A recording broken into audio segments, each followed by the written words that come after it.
STIB. Baik, di sini saya akan mempresentasikan materi pengenalan website dosen mengampu Dedi Sarna Eskom MKOM. Materi yang pertama yaitu pengertian website, yang kedua sejarah, yang ketiga generasi, yang keempat jenis, yang kelima unsur-unsur website. Pengertian website. Website adalah kumpulan halaman yang berisi informasi tertentu dan dapat diakses dengan mudah oleh siapapun, kapanpun dan dimanapun melalui internet. Website terdiri dari beberapa halaman web yang saling terkait, biasanya memuat konten seperti teks, video, gambar, audio, dan lain sebagainya. Umumnya, website memiliki satu halaman utama yang disebut homepage. Homepage adalah halaman beranda yang akan terbuka pertama kali. Contohnya yaitu seperti yang di bawah.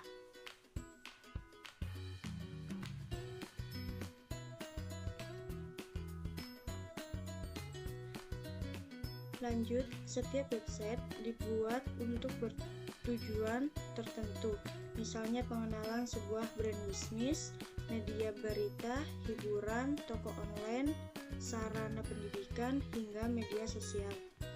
Untuk mengunjungi website, kita membutuhkan sebuah perangkat, seperti smartphone atau komputer yang diakses melalui link URL.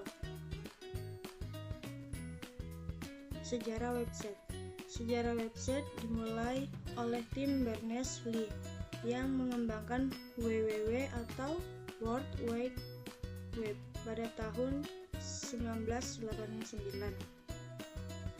Tim menggagas 3 teknologi dasar untuk membangun sebuah website, yaitu HTML, URL, dan HTTP. Awalnya, website dirancang hanya untuk berbagi informasi di kalangan para ilmuwan. Sampai akhirnya, tim melihat potensi website sebagai sarana yang bisa digunakan oleh siapa saja untuk berbagai tujuan. Kemudian dirilis secara resmi pada 6 Agustus 1991 oleh Sir Timothy dari tim Berners-Lee.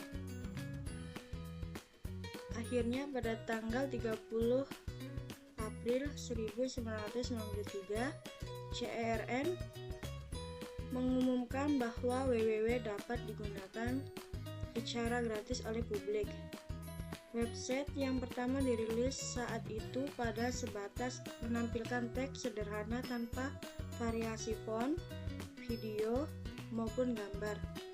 Bahkan website ini sampai sekarang masih bisa mengakses melalui URL. Baik, tampilan website pertama kali yaitu seperti ini.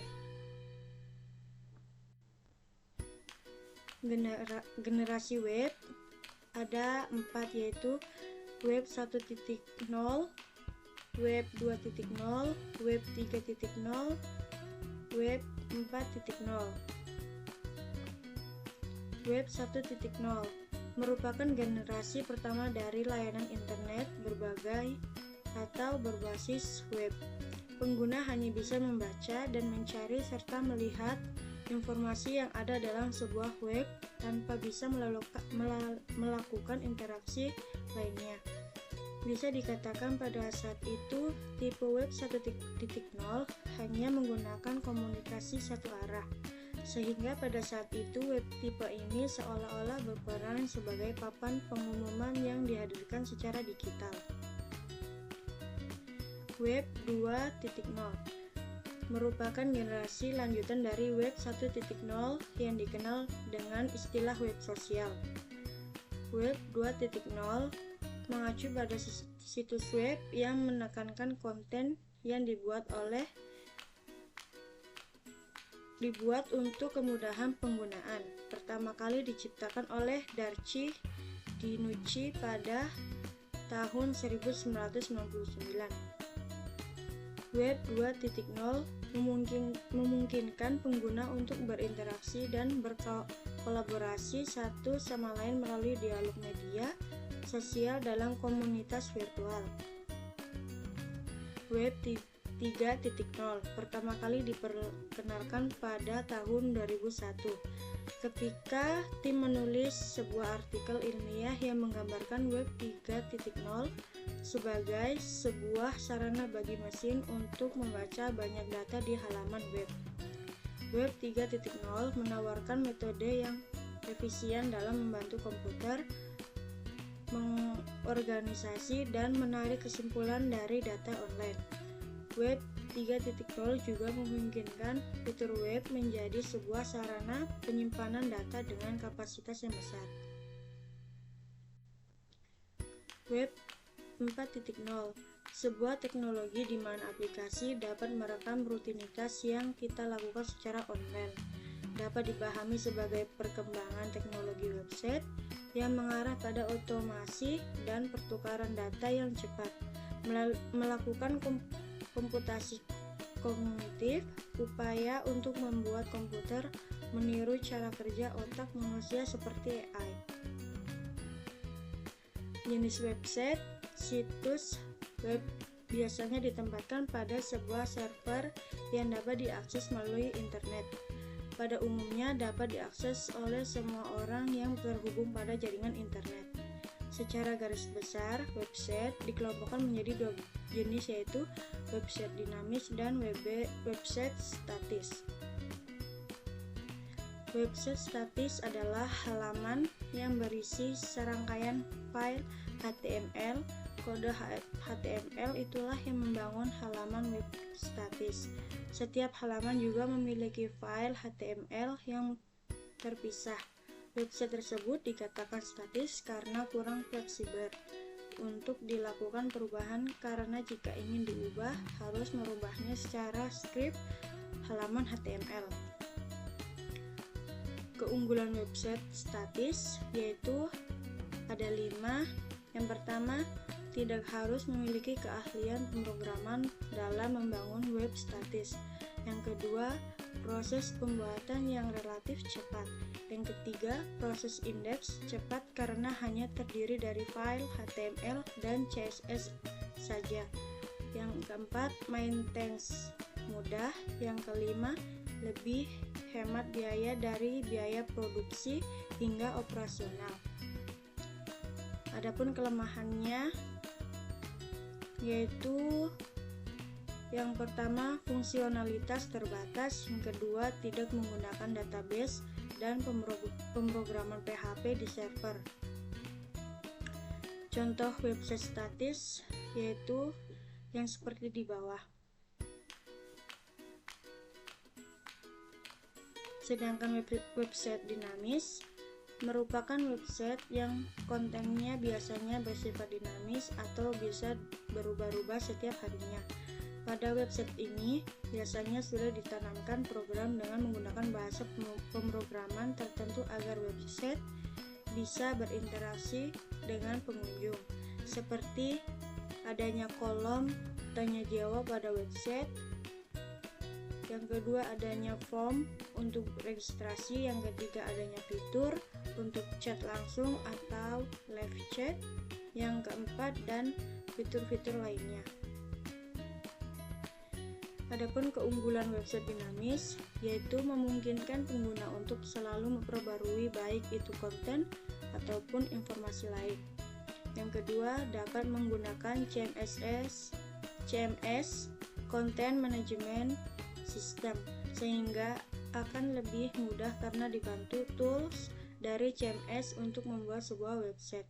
Yang ketiga, pengunjung dapat berinteraksi langsung dengan web tersebut. Adapun kekurangan website dinamis ada 3, yaitu membutuhkan biaya dan waktu yang cukup banyak pada awal pembuatan. Yang kedua, membutuhkan hosting yang cukup besar untuk membantu menyimpan file web. Yang ketiga, karena menggunakan berbagai teknologi, plugin, dan isi konten yang semakin banyak menyebabkan pemuatan atau kecepatan website melambat. Contoh website dinamis. Adapun contoh dari website dinamis ini yaitu ada 5: website media sosial, website toko online, website berita, website organisasi, dan lainnya. unsur-unsur website. Yang pertama, domain. Nama domain atau URL merupakan alamat khusus yang kita digunakan untuk mengakses website, biasanya diakhiri ekstensi seperti .com, .net, .org, dan seterusnya. Yang kedua, hosting. Hosting adalah ruangan penyimpanan yang menyimpan file dan data website kita secara online agar bisa diakses melalui internet. Yang ketiga, platform. Tool yang kita gunakan untuk membuat website bisa dengan coding HTML, PHP, database atau CMS seperti WordPress dan Joomla. Yang keempat, konten. Merupakan isi dari website itu sendiri, bisa berupa tulisan, gambar, atau video untuk menyampaikan informasi. Yang kelima, tampilan. Jika tampilan desain website menarik, pengunjung pun akan betah berlama-lama di website Anda. Yang keenam, SEO atau Search Engine Optimization atau SEO adalah langkah optimasi yang membuat website muncul di hasil pencarian Google hingga mendapatkan banyak traffic. Client side dan server-side web programming merupakan salah satu jenis bahasa pemrograman web yang diproses pengolahnya dilakukan di sisi klien. Proses penerjemahan atau pengolahan dilakukan oleh web browser sebagai kliennya. Contohnya ada di samping. Contoh dari client-side scripting ini ada 6, yaitu HTML, XHTML, CSS, JavaScript, XML, dan jQuery. Server-side web programming merupakan bahasa pemrograman web yang pengolahannya dilakukan dalam server. Maksudnya ialah web server yang telah terintegrasi oleh web engine. Contohnya seperti yang ada di sampingnya.